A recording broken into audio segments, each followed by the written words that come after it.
हमारे वरिष्ठ नेता भारत के संरक्षण मंत्री श्री राजनाथ सिंह जी का मैं यहाँ वसई के सारी जनता की तरफ से तहे दिल से स्वागत करती हूँ।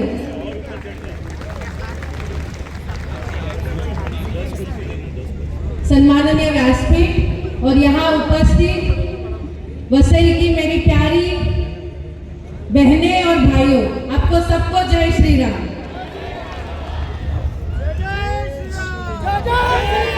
मैं हमेशा से कहती हूँ, जिस दिन से नॉमिनेशन फॉर्म भरा है उस दिन से मैं ये कह रही हूँ कि ये चुनाव, वसई का ये चुनाव सिर्फ चुनाव नहीं है, तो ये परिवर्तन की लड़ाई है और इस लड़ाई में लड़ने वाले हम सब सैनिक हैं। और आज हम सैनिकों का मनोबल बढ़ाने के लिए हमारे देश के संरक्षण मंत्री खुद यहाँ पे आए हैं, इससे बड़ा सौभाग्य और क्या हो सकता है। वसई में पिछले 30 साल में क्या नहीं हुआ, इस बारे में हम चर्चा नहीं करेंगे, क्योंकि जो 30 साल थे वो यहाँ के स्थानीय पक्ष थे और अब ये चुनाव, वसई का ये चुनाव देश की सबसे बड़ी पार्टी लड़ रही है। और मुझे ये विश्वास है कि महायुति के कार्यकर्ता, भाजपा के कार्यकर्ता जिस मेहनत से रात दिन एक करके ये परिवर्तन की लड़ाई लड़ रहे हैं, तो जीत ज्यादा दूर नहीं है, सिर्फ 23 तारीख का इंतजार है। वसई में बहुत सारे प्रश्न हैं और उसमें सबसे बड़ा प्रश्न है सर कि वसई में बारिश में घर से पानी जाता नहीं है और नलों में पानी आता नहीं है।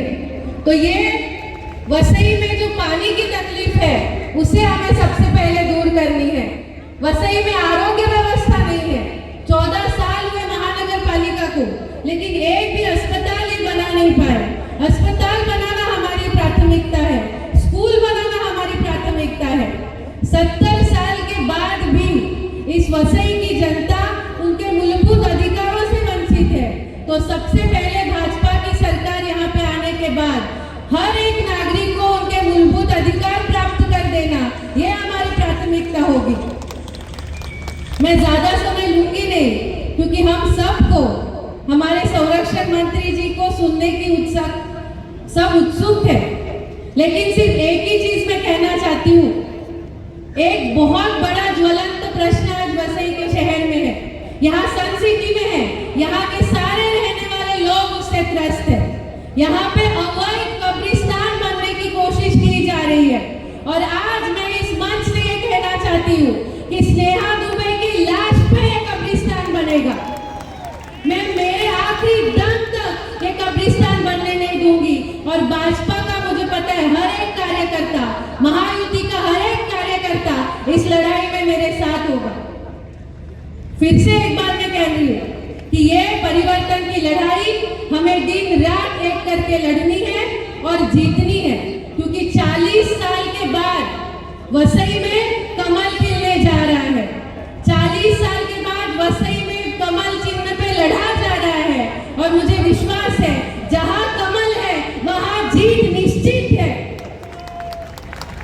और मेरा ये सौभाग्य है कि कमल के साथ साथ 40 साल के बाद एक महिला उम्मीदवार को मौका मिला है।